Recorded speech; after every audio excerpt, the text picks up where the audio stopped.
গুমের অভিযোগে শেখ হাসিনার বিরুদ্ধে গ্রেপ্তারি পরোয়ানা। বিডিআর হত্যাকাণ্ড নিয়ে প্রয়োজনে ভারতে গিয়ে জিজ্ঞাসাবাদ, দুর্নীতির মামলায় তলব করবে দুদক। এয়ার অ্যাম্বুলেন্সে 6 চিকিৎসকের তত্ত্বাবধানে কাল রাতে লন্ডন যাচ্ছেন খালেদা জিয়া। চিকিৎসা নেবেন লন্ডন ক্লিনিকে। গঠিত হচ্ছে গণ অভ্যুত্থান অধিদপ্তর। ফেব্রুয়ারি থেকে কার্যক্রম শুরু। গণহত্যার বিচার ও রাষ্ট্র সংস্কারের পরই নির্বাচন, বলছেন সমন্বয়করা। পাঠ্যপুস্তক থেকে বাদ পড়েছে অতিরঞ্জিত তথ্য ও অতিবন্দনা, জানালেন এনসিটিভির চেয়ারম্যান। পরবর্তীতে সঠিক ইতিহাস তুলে ধরার আশ্বাস সংস্করণ কমিটি। দেখছিলেন ক্রাউন সিমেন্ট সংবাদ শিরোনাম। এবারে বিস্তারিত। গুম ও বিচার বহির্ভূত হত্যাকাণ্ডের অভিযোগে শেখ হাসিনাকে গ্রেফতারের নির্দেশ দিয়েছেন আন্তর্জাতিক অপরাধ ট্রাইব্যুনাল। একই সঙ্গে সাবেক সামরিক উপদেষ্টা তারিক আহমেদ সিদ্দিকী, বেনজির আহমেদ ও সেনা কর্মকর্তা জিয়াউল আহসান সহ 11 জনের বিরুদ্ধেও গ্রেফতারি পরোয়ানা জারি করা হয়েছে। আগামী 12 ফেব্রুয়ারি গুমের অভিযোগের মামলার তদন্ত প্রতিবেদন দিতে বলা হয়েছে। এদিকে শেখ হাসিনা পরিবারকে আত্মপক্ষ সমর্থনের সুযোগ দেওয়ার ঘোষণা দিয়েছে দুদক। আরও জানাচ্ছেন এস এম ফয়েজ। গেল বছরের 5 আগস্ট ছাত্র জনতার তীব্র আন্দোলনের মুখে শেখ হাসিনা সরকারের পতনের মধ্য দিয়ে গঠিত হয় অন্তর্বর্তী সরকার। ডক্টর ইউনূসের নতুন সরকার দায়িত্ব নেয়ার পরেই আলোচনায় আসে শেখ হাসিনা সরকারের 16 বছরের গুম ও বিচার বহির্ভূত হত্যাকাণ্ডের বিচারের প্রসঙ্গ। এরপরেই গঠন করা হয় গুম সংক্রান্ত তদন্ত কমিশন। সাবেক বিচারপতি মইনুল ইসলাম চৌধুরীর নেতৃত্বে গুম তদন্ত কমিশন 15 বছরের গুমের সঙ্গে শেখ হাসিনার সম্পৃক্ততা পেয়েছে। তাকেই নির্দেশদাতা হিসেবে চিহ্নিত করা হয়েছে। একই সঙ্গে শেখ হাসিনা সরকারের প্রতিরক্ষা বিষয়ক উপদেষ্টা তারিক আহমেদ সিদ্দিকী, সাবেক সেনা কর্মকর্তা জিয়াউল আহসান, সাবেক আইজিপি বেনজির আহমেদ, পুলিশ কর্মকর্তা মনিরুল ইসলাম ও হারুনুর রশিদের নাম উঠে আসে কমিশনের প্রতিবেদনে।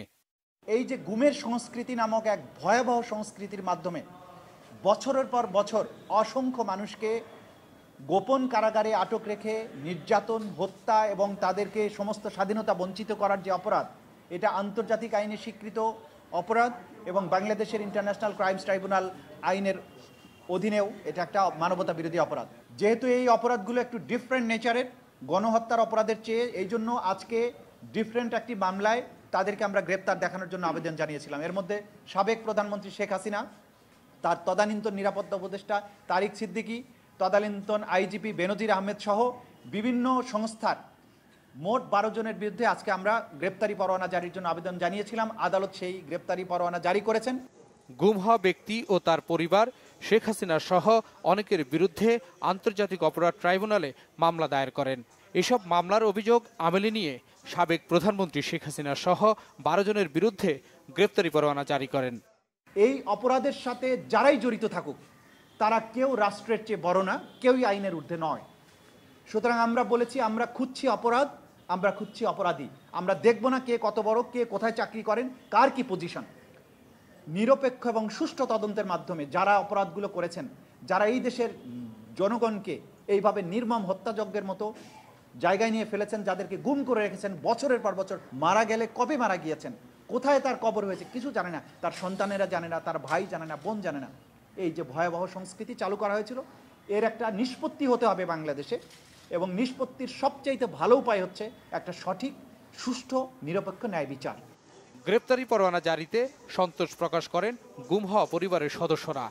গুমের যে বিভিন্ন ধরনগুলো ছিল, প্রত্যেকটা 2009 থেকে 2024 পর্যন্ত যতগুলা কেসকে একটা মোটা দাগে এনে আজকে যে অ্যারেস্ট ওয়ারেন্টটা দেওয়া হচ্ছে, এটা আমার মনে হয় যে 5ই আগস্টের পরে যেটার জন্য আমরা অপেক্ষা করছিলাম, যে তাদেরকে অ্যারেস্ট করা হোক, বিচারের আওতায় এখন আনা হোক এবং একটা ন্যায় বিচার, একটা স্বচ্ছ ট্রান্সপারেন্ট বিচার যেন আমরা দেখতে পারি। আজকে আমরা কাঙ্ক্ষিত জায়গায় আসতে পারছি, এটা আবু সাইদের জন্য। এটা আমাদের চরম প্রাপ্তি। আমরা বিশ্বাস করি কোনো অন্যায় হবে না, কোনো অনাচার হবে না, অ্যাকচুয়াল যে দোষী সেই বিচারের আওতায় আসবে। গুমের অভিযোগে হওয়া মামলার তদন্ত প্রতিবেদন আগামী 12 ফেব্রুয়ারি দিতে বলা হয়েছে। S M Foyez, Bangla vision, Dhaka. BDR হত্যাকাণ্ড তদন্তে শেখ হাসিনাকে দেশে ফেরত পাঠাতে ভারতীয় হাইকমিশনকে অনুরোধ জানানো হবে। ফেরত আনা না গেলে ভারতে গিয়ে তাকে জিজ্ঞাসাবাদের অনুমতি চাওয়া হবে। রাজধানীর রাওয়াতে এক মতবিনিময় সভায় জানিয়েছেন জাতীয় স্বাধীন তদন্ত কমিশনের সভাপতি অবসরপ্রাপ্ত মেজর জেনারেল আলম ফজলুর রহমান। আরও জানাচ্ছেন দীপন দেওয়ান।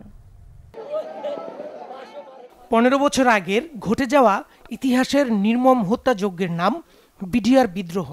2009 সালের 25 ও 26 ফেব্রুয়ারি দুদিন অপারেশন ডালভাত এর দোহাই দিয়ে 57 সেনা অফিসারকে হত্যা করা হয়।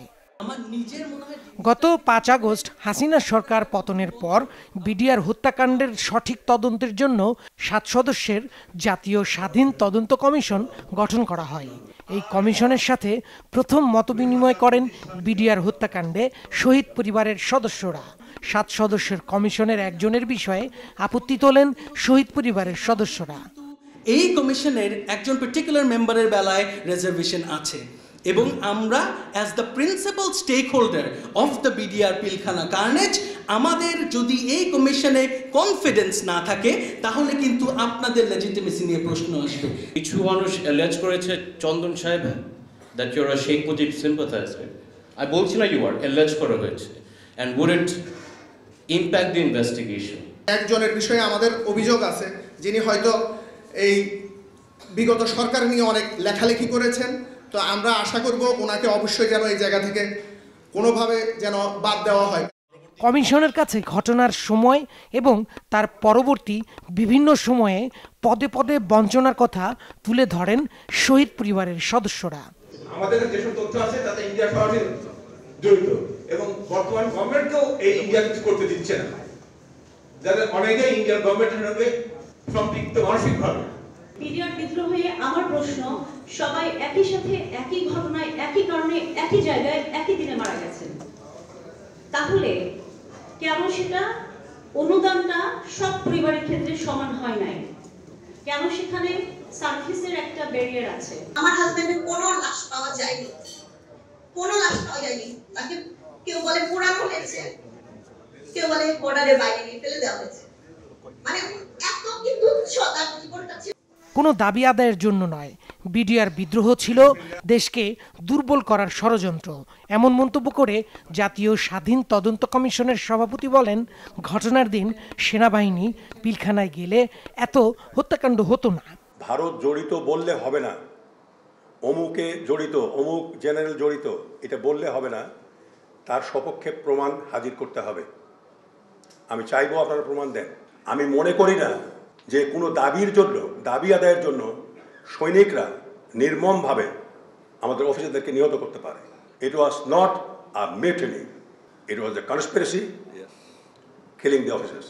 যে আমরা যাদেরকে সন্দেহ করি, বিশেষ করে শেখ হাসিনা, তিনি ভারতে অবস্থান করছেন, আমরা চেষ্টা করব ফরেন মিনিস্ট্রির মাধ্যমে কিংবা ডাইরেক্টলি ভারতীয় হাইকমিশনের সঙ্গে আমরা যোগাযোগ করে হয় তাকে এক্সট্রাডাইট করার জন্য আমরা বলবো, কিংবা আমাদের টিম সেখানে গিয়ে তার ইন্টারভিউ নেবে। 3 মাসের মধ্যে তদন্তের প্রতিবেদন দাখিলের আশ্বাস দেন তিনি। অভ্যন্তরীণ বিষয়টাকে আগামী 2 মাসের মধ্যে আমরা শেষ করে ফেলতে চাই। দীপন দেওয়ান, বাংলা ভিশন, ঢাকা। কাতারের আমিরের পাঠানো এয়ার অ্যাম্বুলেন্সে আগামীকাল রাত 10টায় লন্ডনের উদ্দেশ্যে ঢাকা ছাড়বেন সাবেক প্রধানমন্ত্রী বিএনপি চেয়ারপারসন বেগম খালেদা জিয়া। সাথে থাকবেন তার মেডিকেল বোর্ডের 6 সদস্য। চিকিৎসা হবে যুক্তরাজ্যের স্বনামধন্য লন্ডন ক্লিনিকে। হিথ্রো বিমানবন্দরে তাকে রিসিভ করার কথা রয়েছে তারেক রহমান ও তার পরিবারের। রিপোর্ট শুভ মাহফুজের। 2018 সালের 8 ফেব্রুয়ারি জিয়া অরফানেজ ট্রাস্ট দুর্নীতির মামলায় সাজা দিয়ে সাবেক 3বারের প্রধানমন্ত্রী বেগম খালেদা জিয়াকে কারাগারে পাঠায় শেখ হাসিনার সরকার। প্রায় 1 বছর 2 মাস পর 2019 সালের 1 এপ্রিল অসুস্থ হয়ে পড়লে তাকে ভর্তি করা হয় বঙ্গবন্ধু মেডিকেল বিশ্ববিদ্যালয় হাসপাতালে। তা যেন হিতে বিপরীত হয়ে ওঠে তার জন্য। হেঁটে কারাগারে যাওয়া বেগম জিয়ার ভরসা হয়ে যায় হুইলচেয়ার। কেবল রাজনৈতিক প্রতিহিংসা, মামলা, কারাবাস ও গৃহবন্দী থেকে প্রায় 1 যুগ কেটেছে খালেদা জিয়ার। 79 বছর বয়সী এই রাজনীতিকের শারীরিক নানা অসুস্থতায় বিদেশে উন্নত চিকিৎসার জন্য চিকিৎসক, পরিবার ও রাজনৈতিক দলসহ নানা মহলে তোলা দাবিতে কোনো ভ্রুক্ষেপই করেননি শেখ হাসিনা। টানা গত 6 থেকে 7টি বছর বেগম খালেদা জিয়ার চিকিৎসা নিয়েই ছিল দেশের অন্যতম বড় রাজনৈতিক দল বিএনপির অন্যতম দুশ্চিন্তা। নানা আন্দোলন সংগ্রামেও নিশ্চিত করা যায়নি তার বিদেশে চিকিৎসা। 5 আগস্টে ছাত্র জনতার অভ্যুত্থানে শেখ হাসিনার পলায়নের পর খালেদা জিয়ার বন্দি জীবনের অবসান হয়। সুযোগ মিলে উন্নত চিকিৎসার জন্য বিদেশ যাওয়ার। সোমবার দুপুরে বিএনপির গুলশান কার্যালয়ে সংবাদ সম্মেলনে তার লন্ডন যাত্রার সময়সূচি জানান বিএনপির স্থায়ী কমিটির সদস্য ও খালেদা জিয়ার দীর্ঘদিন চিকিৎসার দায়িত্বে থাকা অধ্যাপক ডাক্তার এজেডএম জাহিদ হোসেন। ম্যাডামের শারীরিক সুস্থতার উপর ভিত্তি করেই মেডিকেল বোর্ডের পরামর্শক্রমে এই মুহূর্তে উনি সকল যে সমস্ত ফর্মালিটিজ আছে সেগুলো কমপ্লিট করে আগামীকালকে 7ই জানুয়ারি ইনশাল্লাহ রাত 10টায় কাতার আমিরাতসের আমিরের স্পেশাল এয়ার অ্যাম্বুলেন্সে উনি ইনশাল্লাহ ঢাকা এয়ারপোর্ট থেকে ঢাকা দোহা লন্ডন হিথ্রো এই ফ্লাইট ইনশাল্লাহ উনি যাবেন।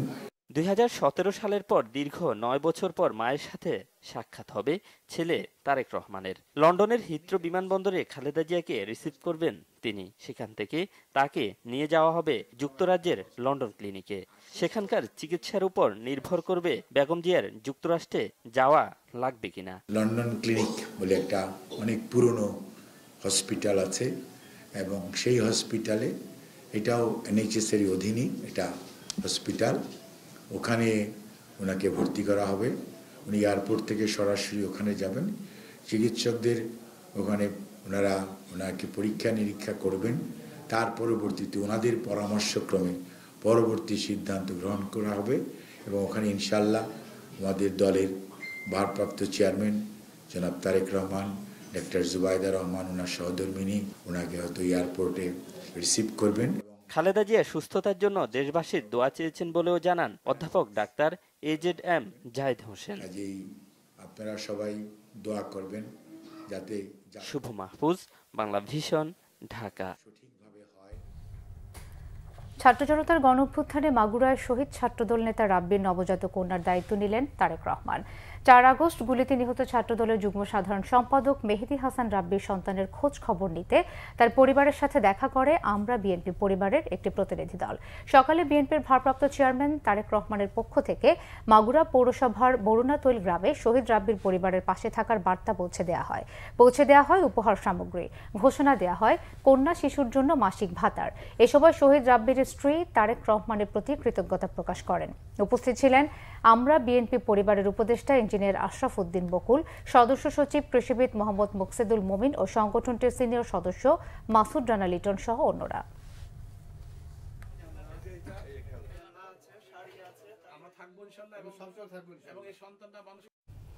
দেশের শিল্প খাতে আরও বিনিয়োগ আনতে বিদেশে প্রচারণা বাড়ানোর তাগিদ দিয়েছেন প্রধান উপদেষ্টা ডক্টর মোহাম্মদ ইউনূস। এই কাজে সহযোগিতা করতে পররাষ্ট্র মন্ত্রণালয়কে নির্দেশনা দেন তিনি। তেজগাঁওয়ে নিজ কার্যালয়ে বেবজার 2023-24 অর্থ বছরের বার্ষিক প্রতিবেদন জমা দেওয়ার সময় প্রধান উপদেষ্টা এই নির্দেশনা দেন। বিদেশে বিশেষ করে চীন ও জাপানে অধ্যয়নরত বাংলাদেশি শিক্ষার্থীদের জড়িত করে বিনিয়োগকারীদের আকৃষ্ট করার পরামর্শ দেন সরকার প্রধান। বেবজার নির্বাহী chairman major general Abul Kalam Mohammad Ziaur Rahman বলেন, বাংলাদেশে জুলাই আগস্টের অভ্যুত্থান এবং বারবার বৈশ্বিক রাজনৈতিক দৃশ্যপট পরিবর্তনের পরেও বিনিয়োগকারীদের কাছ থেকে ইতিবাচক সাড়া পাচ্ছেন। এরই মধ্যে চীনা বিনিয়োগকারীদের কাছ থেকে $135 মিলিয়ন বিনিয়োগের প্রস্তাব পাওয়ার কথা প্রধান উপদেষ্টাকে জানিয়েছেন বেবজার নির্বাহী চেয়ারম্যান। গোয়েন্দা সংস্থা ডিবিতে আয়নাঘর ও ভাতের হোটেল থাকবে না, আশ্বস্ত করেছেন স্বরাষ্ট্র উপদেষ্টা মোহাম্মদ জাহাঙ্গীর আলম চৌধুরী। জানিয়েছেন সাদা পোশাকে কাউকে গ্রেফতারও করতে পারবে না ডিবি। সকালে মিন্টো রোডে ডিবি কার্যালয় পরিদর্শনের পর সাংবাদিকদের স্বরাষ্ট্র উপদেষ্টা এসব কথা বলেন। সারদা পুলিশ একাডেমিতে শৃঙ্খলা ভঙ্গের কারণে বাদ পড়েছেন পুলিশের এসআইরা। আন্দোলনের নামে এখনও তারা বিশৃঙ্খলা করছেন বলে জানান স্বরাষ্ট্র উপদেষ্টা। তিনি বলেন, আইনশৃঙ্খলা পরিস্থিতি উন্নতির দিকে ছিনতাইয়ের সাথে জড়িতদের বিরুদ্ধে ব্যবস্থা নেওয়া হচ্ছে বলেও জানান। সীমান্ত পরিস্থিতি শান্ত রাখতে মিয়ানমার ও আরাকান আর্মির সাথে সরকার যোগাযোগ রাখছে বলেও জানান স্বরাষ্ট্র উপদেষ্টা জাহাঙ্গীর আলম চৌধুরী।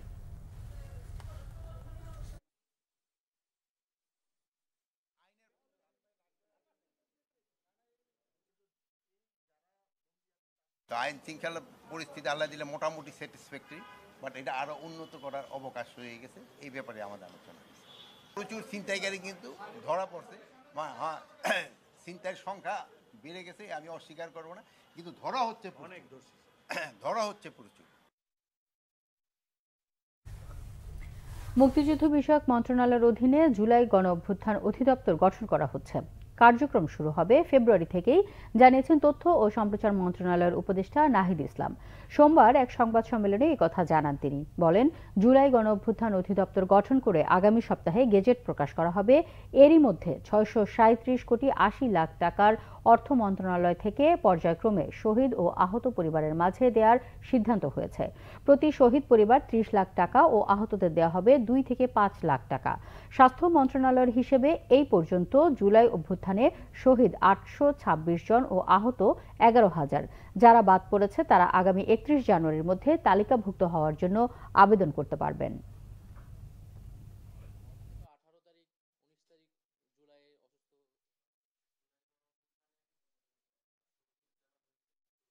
$৬৩৭ কোটি ৮০ লক্ষ টাকা একটা বাজেট অর্থ মন্ত্রণালয় থেকে দেওয়া হবে পর্যায়ক্রমে, এটা সিদ্ধান্ত হয়েছে।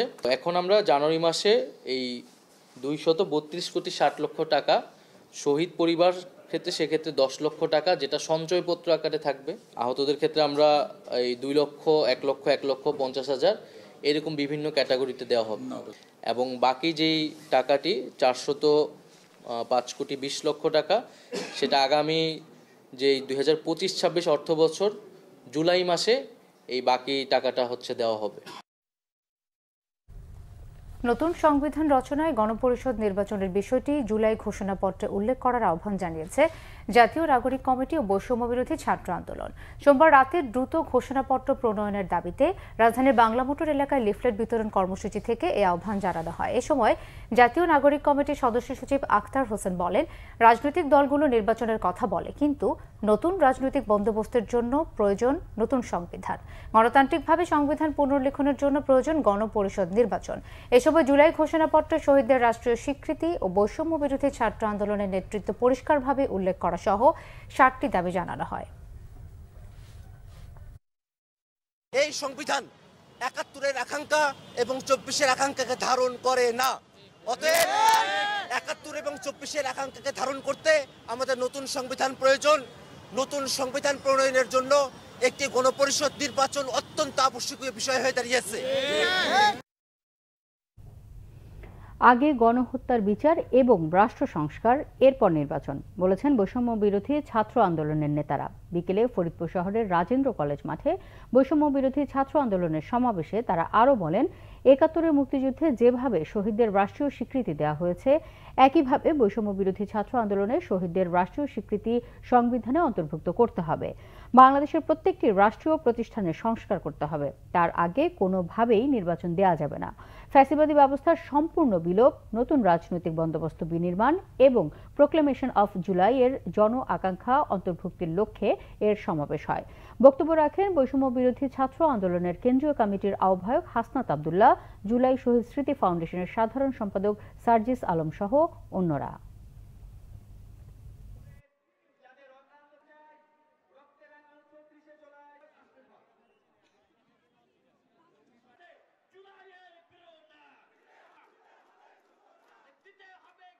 আমাদের এই বাংলাদেশে অবশ্যই যৌক্তিক সময় নির্বাচন হবে, কিন্তু তার পূর্বে এই খুনি হাসিনা যে আমাদের সিস্টেমগুলোকে ধ্বংস করে দিয়েছে, সেই সিস্টেমগুলোর একটি সংস্কার করতে হবে। আমাদের এই বাংলাদেশ আর কোন নতজানু পররাষ্ট্রনীতিতে বিশ্বাস করে না। আমরা চোখে চোখ রেখে আমাদের পররাষ্ট্রনীতি ঠিক করব।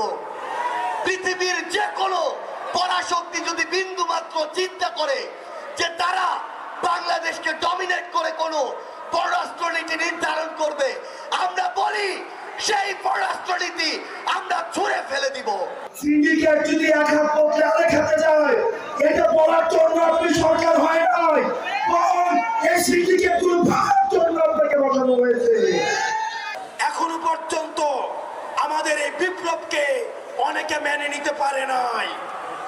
সেজন্য কিছুদিন পর পর আমরা দেখি বিচার বিভাগে কু করা হয়, আমরা দেখি পুলিশে কু করা হয়, আমরা দেখি আনসারের বিদ্রোহ হয়, আমরা দেখি সচিবালয়ে আগুন লাগানো হয়। আমরা সবাইকে বলতে চাই, আপনারা রিয়েলিটি মাইনা নেন। এই ফরিদপুরবাসী যতদিন জেগে আছে, খুনি শেখ হাসিনা কোনোদিন বাংলাদেশে ফিরবে না। বিএনপির আন্তর্জাতিক বিষয় কমিটির অন্যতম সদস্য ইঞ্জিনিয়ার ইশরাক হোসেন বলেছেন, শেখ হাসিনার বিরুদ্ধে যে ঐক্য সৃষ্টি হয়েছে তা বিনষ্ট করলে দেশ ও জনগণের ক্ষতি হবে। দুপুরে রাজধানীর সূত্রাপুরে অবিভক্ত ঢাকার সাবেক মেয়র মরহুম সাদেক হোসেন খোকা ফাউন্ডেশনের পক্ষ থেকে শীতার্ত মানুষের মাঝে শীতবস্ত্র বিতরণ অনুষ্ঠানে তিনি এসব কথা বলেন। ইঞ্জিনিয়ার ইশরাক হোসেন বলেন, বিএনপি সুযোগের অপেক্ষায় আছে। এমন বক্তব্য যারা দিচ্ছেন তারা বোকার স্বর্গে বাস করছেন। নতুন বাংলাদেশ গড়ার যে সুযোগ তৈরি হয়েছে তা যেন কোনোভাবেই নষ্ট না হয় সে ব্যাপারে দলীয় নেতাকর্মীদের সজাগ থাকার আহ্বানও জানান ইঞ্জিনিয়ার ইশরাক হোসেন।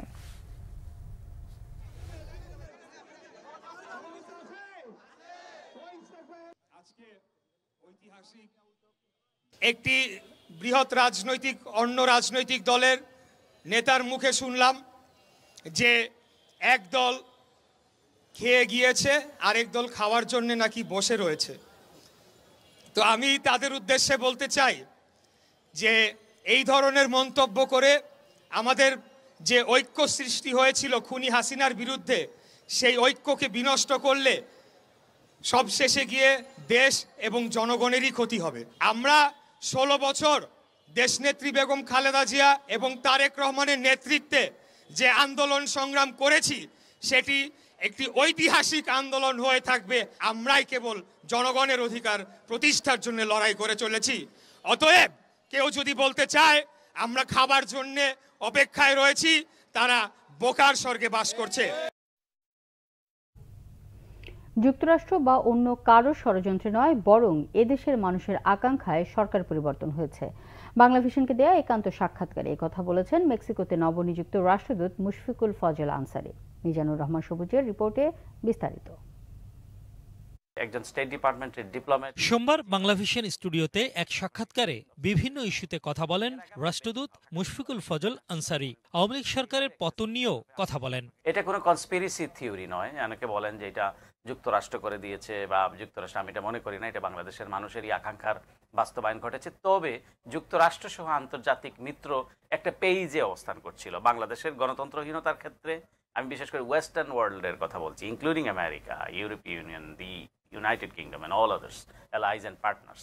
তারা একটা পেইজে ছিলেন যে যাতে বাংলাদেশে এইভাবে এটা চলতে পারে না। বাংলাদেশে একটা মানুষের সবসময় আপনি দেখবেন যুক্তরাষ্ট্র এবং জাতিসংঘ তারা বলেছে মানুষের আকাঙ্ক্ষার বাস্তবায়ন দেখতে চায় যুক্তরাষ্ট্র এবং ইন্টারন্যাশনাল কমিউনিটি। আগামীর নির্বাচন ও জন আকাঙ্ক্ষার প্রসঙ্গ উঠে আসে তার আলোচনায়।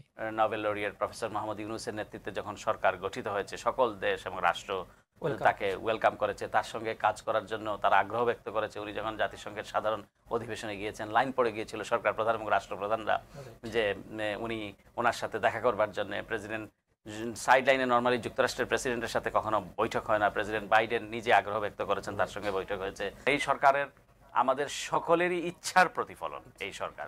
সুতরাং এই সরকারকে যদি আমরা as best as we can আমরা যদি সাপোর্ট করতে পারি নানা ক্ষেত্রে, আমি সাংবাদিকতা দিয়েও করতে পারি এবং করেছিও। এখন ধরেন সরকারের মেশিনারিজের সঙ্গে যুক্ত হয়ে আমি মানে গভর্নমেন্টের এবং প্রফেসর ইউনূস কিন্তু একটা ব্র্যান্ড, এই ব্র্যান্ডটাকে যদি আমি ইনক্যাশ করতে পারি, এটা আমার জন্য মানে সবচেয়ে, এবং এখনই এটার মুখ্যম সুযোগ।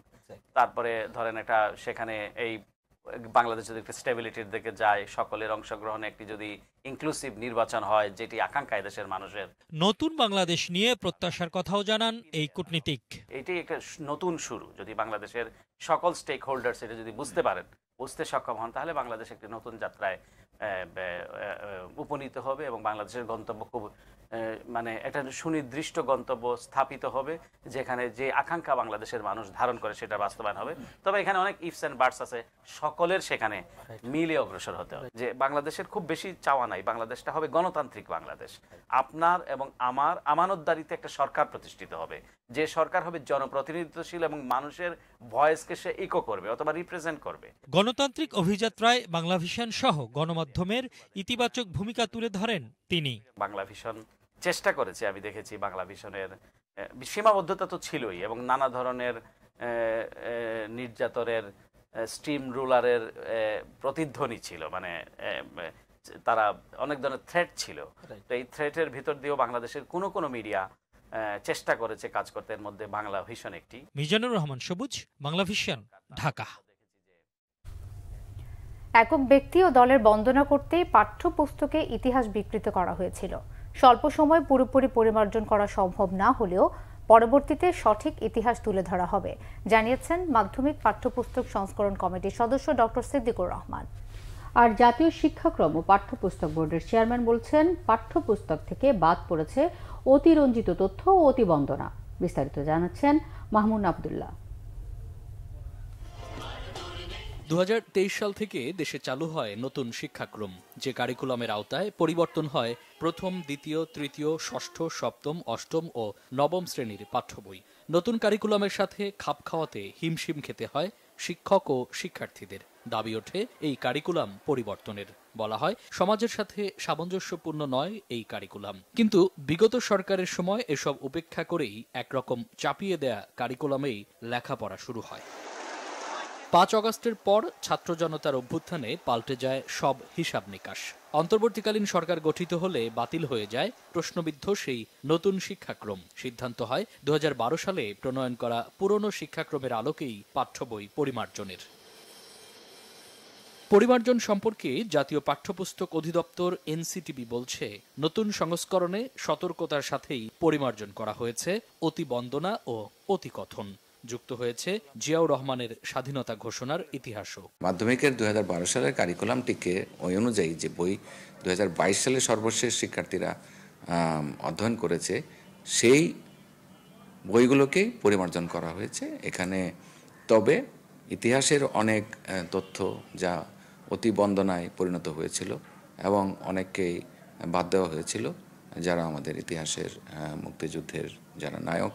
2025 শিক্ষাবর্ষে প্রাথমিকের পাঠ্য বই থেকে 7টি গদ্য ও পদ্য বাদ দিয়ে যুক্ত করা হয়েছে নতুন 8টি গদ্য ও পদ্য। বাদ পড়েছে শেখ মুজিবুর রহমান ও তার ছোট ছেলে শেখ রাসেলকে নিয়ে লেখা গদ্য। নতুন করে স্থান পেয়েছে জুলাই গণ অভ্যুত্থানের বিষয়বস্তু। মুক্তিযুদ্ধের অন্য নায়কদেরও দেয়া হয়েছে গুরুত্ব। রাজনৈতিক প্রভাবের বাইরে রেখে পেশাদার ইতিহাসবিদদের দ্বারা, পেশাদার সমাজবিজ্ঞানী যেখানে সমাজবিজ্ঞানী, তাদের দ্বারা কোনো রকমের রাজনৈতিক ইনফ্লুয়েন্স ছাড়া এই কাজগুলো করা উচিত। কারো প্রতি অনুরাগ আবার কারো প্রতি যেন বিরাগ এর বহিঃপ্রকাশ না ঘটে, সেটা করা উচিত। কাউকে মহামানব বানানোরও দরকার নেই, আবার কাউকে খলনায়ক হিসাবে প্রতিপন্ন করারও দরকার নেই। কেননা এর পরিণতি কি হতে পারে সেটা কিন্তু আমাদের 24 দেখিয়ে দিয়েছে। গণদাবি ছিল জুলাই বিপ্লবের পর বিপ্লবের গ্রাফিতি সহ বিষয়গুলোকে পাঠ্যপুস্তকে স্থান দেয়ার। ইতিহাসের বইয়ে না দিয়ে বাংলা ইংরেজি বইয়ে জুলাই বিপ্লবের বিষয় যুক্ত করা হয়েছে বলে জানান ডক্টর সিদ্দিকুর রহমান। মামুন আবদুল্লাহ, বাংলা ভিশন, ঢাকা।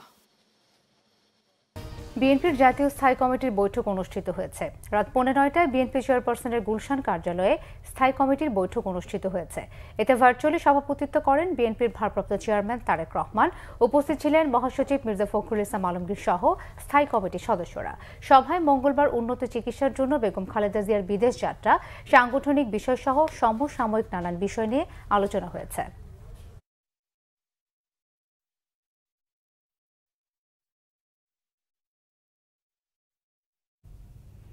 শেখ মুজিবুর রহমান বাংলাদেশের স্বাধীনতার ঘোষণা দেননি বলে মন্তব্য করেছেন নাগরিক ঐক্যের সভাপতি মাহমুদুর রহমান মান্না। সোমবার বিকেলে নিউক্লিয়াসের প্রতিষ্ঠাতা মুক্তিযুদ্ধের অন্যতম সংগঠক প্রয়াত সিরাজুল আলম খানের 84তম জন্মদিন উপলক্ষে আলোচনা সভা ও প্রামাণ্য চিত্র প্রদর্শনী অনুষ্ঠানে এমন মন্তব্য করেন তিনি। বলেন, বাংলাদেশের মানুষ বরাবর রাজনৈতিকভাবে বিজয় অর্জন করলেও পরবর্তী সময়ে দেশ বদলাবার লড়াই করতে ব্যর্থ হয়েছে। তাই সংস্কার ছাড়া দ্রুতই নির্বাচন চাইলে দেশের মানুষ তা গ্রহণ করবে না। তরুণদের উপর নির্ভর করেই দেশকে সামনে এগিয়ে নিতে হবে। তাই নবীন প্রবীণ মিলে নতুন দল গঠন করার প্রয়োজনীয়তা রয়েছে বলেও মনে করেন মান্না। পর্যালোচনা করব। 7 মার্চের যে ভাষণ, সেইটা স্বাধীনতার বক্তব্য না, তো ভাষণ নয়, তো স্বাধীনতার ঘোষণাও নাই। একই সঙ্গে স্বাধীনতার ঘোষণা দিবেন, আবার পাকিস্তানিদের সাথে আলোচনাও বসবেন, তারপরে তাদেরকে বলবেন তোমরা আমার ভাই, তোমরা ব্যারেকে ফিরে যাও, নির্বাচন দিয়ে দাও। ওটা স্বাধীনতার ঘোষণা নয়। আমি কিন্তু ভাই মনে করি শেখ মুজিব স্বাধীনতার ডিরেকশন দেননি কোনো সময়। আমি মাঝে মাঝে রব্বাইকে জিজ্ঞেস করেছি তাকে কি কারণে জাতির পিতা ঘোষণা করলেন। উনি কোন জায়গায় বলেছেন আমি স্বাধীনতা চাই, কোন জায়গায় তিনি স্বাধীনতার নকশা দিয়েছেন, কোথায় তিনি স্বাধীনতা ঘোষণা করেছেন। আমি বলবেন বাস আজকে তো দেখি খুব বড় বড় কথা বলতেন, তো আগে যদি বলতাম তাহলে আমার গলা কি কাল্লা থাকতো নাকি। বিএনপির কেন্দ্রীয় নির্বাহী কমিটির সদস্য রুহুল কুদ্দুস তালুকদার দুলু বলেছেন, নির্বাচিত সরকার ছাড়া দেশে স্বাভাবিক অবস্থা ফিরবে না। বিকেলে নাটোর শহরের তেবাড়িয়া হাট এলাকায় জেলা ছাত্রদলের আয়োজনে শহীদ রাকিব ও রায়হানের স্মরণ সভায় তিনি কথা বলেন। দুলু আরও বলেন, আইনশৃঙ্খলা পরিস্থিতি সহ সব ক্ষেত্রে এই সরকার ব্যর্থ। নির্বাচন দিয়ে দেশের মানুষকে সুষ্ঠু সুন্দর পরিবেশে ভোট দেওয়ার সুযোগ করে দিতে নির্বাচন কমিশনের প্রতি আহ্বান জানান বিএনপির এই নেতা।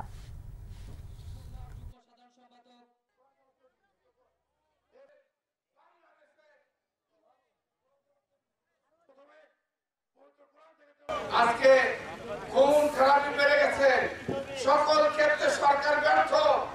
আমি আহ্বান জানাতে চাই, যতক্ষণ পর্যন্ত নির্বাচিত সরকার ক্ষমতা না আসবে ততক্ষণ পর্যন্ত দেশের অবস্থা স্বাভাবিক অবস্থা ফেরত আসবে না। তাই আমরা বলতে চাই, যত তাড়াতাড়ি যত শীঘ্রই আমাদের নির্বাচন কমিশনার বলেছে আগামী জুন মাসের মধ্যে ভোটার লিস্ট হয়ে যাবে, যত শীঘ্রই হোক নির্বাচন ঘোষণা করে নির্বাচিত সরকারের ক্ষমতা হস্তান্তর করে ওনারা বিদায় দেবে। বিএনপির যুগ্ম মহাসচিব সৈয়দ ইমরান সালেহ প্রিন্স বলেছেন, বিএনপির বিরুদ্ধে ষড়যন্ত্র করে লাভ নেই। যারাই ষড়যন্ত্র করেছে তারাই জনগণের কাছে প্রত্যাখ্যাত হয়ে আস্থা করে চলে গেছে। দুপুরে ময়মনসিংহের হালুয়াঘাটের স্বদেশী ইউনিয়নের ঘাসিগাঁও হাই স্কুল মাঠে সুবিধাবঞ্চিত অসহায় মানুষের মাঝে শীতবস্ত্র বিতরণ শেষে তিনি কথা বলেন। ইমরান সালেহ প্রিন্স বলেন, কেউ যদি মনে করেন ফু দিলেই বিএনপি উড়ে যাবে, বোকার স্বর্গে বাস করছেন তারা। বিএনপি কচুরি পানার মতো ভেসে আসে নাই বলেও মন্তব্য করেন তিনি। এদিকে ফরিদপুরের নগরকান্দায় ছাত্র দলের প্রতিষ্ঠা বার্ষিকী উপলক্ষে আলোচনা সভা হয়েছে। এতে প্রধান অতিথি ছিলেন বিএনপির সাংগঠনিক সম্পাদক শামা ওবায়দ ইসলাম। এ সময় তিনি বলেন, ভোট দেওয়ার প্রাপ্ত বয়স হওয়ার পরেও নির্বাচনের পরিবেশ না থাকার কারণে অনেকেই এতদিন ভোট দিতে পারেনি। বিএনপি তাদের সেই ভোটাধিকার ফিরিয়ে দেবে।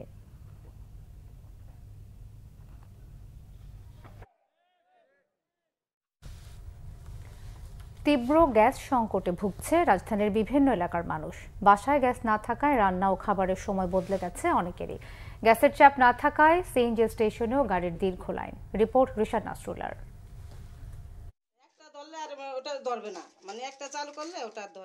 গ্যাসের চুলা জ্বালাতে গৃহিণীর অনবরত চেষ্টা, একটার পর একটা দিয়াশলাইয়ের কাঠি খরচ হচ্ছে, কিন্তু জ্বলছে না চুলা। বাসাবাড়িতে গ্যাস নেই, রান্নাঘরের চুলা জ্বলছে না, এমন দৃশ্য রাজধানীর বেশিরভাগ এলাকারই। শীত শুরু হলেই গ্যাসের এমন চিত্র আর ভোগান্তি নতুন নয় বলছেন নগরবাসী। দিনে তো 5:30টায় চলে যায়, 6টায় চলে যায়, যদি ভাগ্যক্রমে থাকে তাহলে 7টা পর্যন্ত, এর মধ্যে আর নাই। আর বেশিরভাগ ইদারিং এই বছরটা একবারে নাই, থাকেই না। রান্না বান্না আমাদের তো মানে সকাল থেকে কোনো গ্যাসই থাকে না, হয়তো মাঝে মধ্যে বিকেলে 4টা-5টায় আসে, বা অনেক সময় দেখা যায় 11টাও বাজে।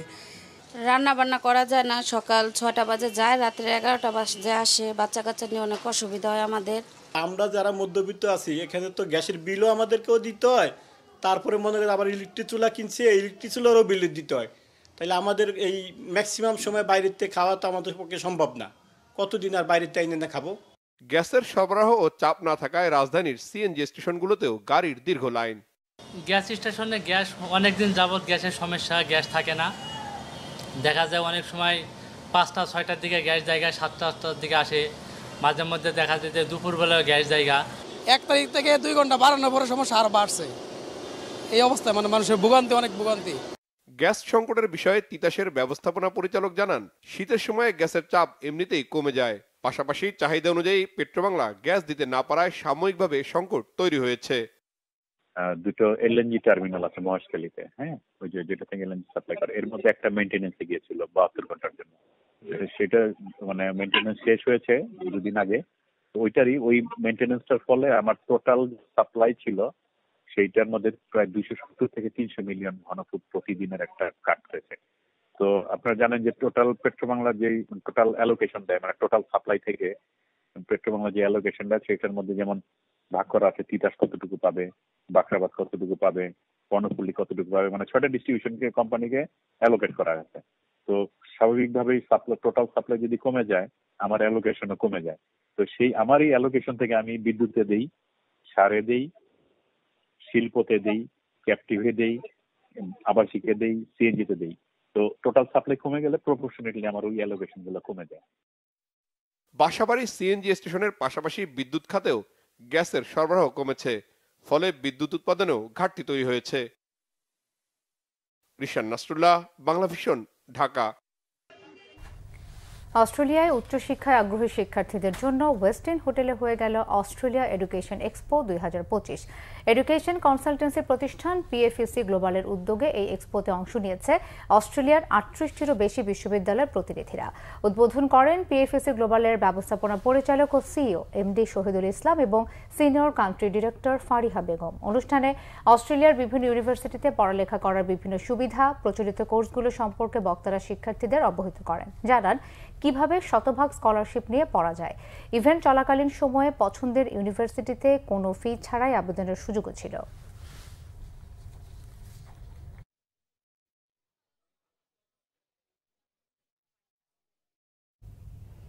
50 বছরে পদার্পণ করেছে দেশের অন্যতম শীর্ষস্থানীয় শিল্পগোষ্ঠী মেঘনা গ্রুপ অব ইন্ডাস্ট্রিজ। এই উপলক্ষে গুলশানে মেঘনা গ্রুপের প্রধান কার্যালয়ে একটি অনাড়ম্বর অনুষ্ঠানের আয়োজন করা হয়। প্রধান অতিথি ছিলেন এমজিআই এর চেয়ারম্যান ও ম্যানেজিং ডিরেক্টর মোস্তফা কামাল। আরও উপস্থিত ছিলেন এমজিআই এর ভাইস চেয়ারম্যান, বোর্ড অব ডিরেক্টরের সদস্য এবং প্রতিষ্ঠানের ঊর্ধ্বতন কর্মকর্তারা।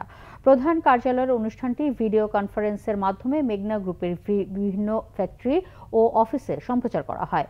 কর্মসূচির অংশ হিসেবে দেশব্যাপী এমজিআই এর বিভিন্ন কার্যালয়, ফ্যাক্টরি ও ডিপোতে বিশেষ সাজসজ্জা, তোরণ ও ফটো বুথ স্থাপন করা হয়েছে।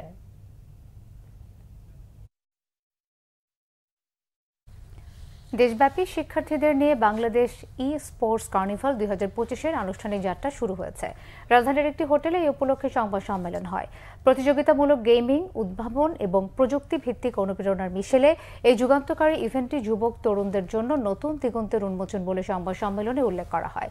এই আয়োজনের মূল লক্ষ্য তরুণদের গেমিং ও রোবোটিক্সের ক্ষেত্রে সৃজনশীল দক্ষতা ও আবিষ্কারে অনুপ্রাণিত করা, আধুনিক চাকরির বাজারের জন্য প্রয়োজনীয় প্রযুক্তিগত দক্ষতা অর্জনে সহায়তা করা, তরুণ শিক্ষার্থীদের বৈশ্বিক ই স্পোর্টস এবং রোবোটিক্স প্ল্যাটফর্মে তাদের সম্ভাবনা প্রদর্শনের সুযোগ তৈরি করা।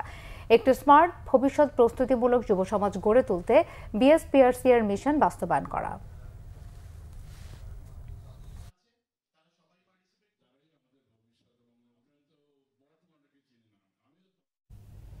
ঢাকা দক্ষিণ সিটি কর্পোরেশন হোল্ডিং ট্যাক্স এবং ট্রেড লাইসেন্স ফি কালেকশন কার্যক্রম চালু করেছে ঢাকা ব্যাংক পিএলসি। এখন থেকে ঢাকা দক্ষিণের বাসিন্দারা ব্যাংকটির যে কোনো শাখা থেকে রিয়েল টাইম ভিত্তিতে ফি ও কর পরিশোধ করতে পারবেন। ঢাকা ব্যাংকের উপব্যবস্থাপনা পরিচালক শেখ আব্দুল বাকির এবং ঢাকা দক্ষিণ সিটি কর্পোরেশনের প্রধান নির্বাহী কর্মকর্তা বশিরুল হক ভুইয়ার উপস্থিতিতে নগর ভবনে এক অনুষ্ঠানে গ্রাহকদের কাছ থেকে অনলাইনে হোল্ডিং ট্যাক্স ও ট্রেড লাইসেন্স ফি সংগ্রহ করে এই কার্যক্রম চালু হয়। এ সময় ঢাকা দক্ষিণের প্রধান বর্জ্য ব্যবস্থাপনা কর্মকর্তা এয়ার কমান্ডার মোহাম্মদ মাহবুবুর রহমান তালুকদার, প্রধান রাজস্ব কর্মকর্তা মোহাম্মদ মনিরুজ্জামান, ঢাকা ব্যাংকের লায়াবিলিটি ও ক্যাশ ম্যানেজমেন্ট ইউনিট প্রধান মোসলেহ সাদ মাহমুদ সহ উভয় প্রতিষ্ঠানের অন্যান্য ঊর্ধ্বতন কর্মকর্তারা উপস্থিত ছিলেন।